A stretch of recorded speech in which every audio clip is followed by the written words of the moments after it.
Монголын жудо бүхий холбоо. 1980 оны Москвагийн Олимпийн их наадмыг зохион Үеийн хүчит бөхчүүдийн албан ухаагаар нар мандах хүрэл медалийн төлөө Олимпийн алтан медалийг бидэнд авчирсан жудо бүхийн спорт. Ард түмэндээ баярлалаа.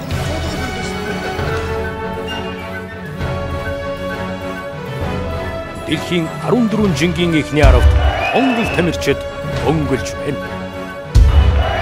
Жудо бүхийг сонирхогч мянган залуус дэлхийд улс их орныхоо нэрийг дүүрсгэх ирээдүйн их аваргуудад зориулж жудо бүхийн их ордон Монголын бүх ард түмнийхээ дэмжлэгтэйгээр бүтээн босгох гэж байна.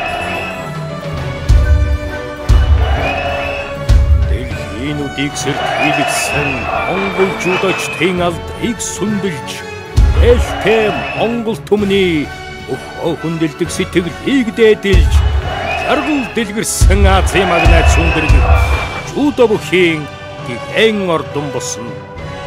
Бүх түмнэр айсан дэлгэрч бүхийн хэмэр мандан батраг.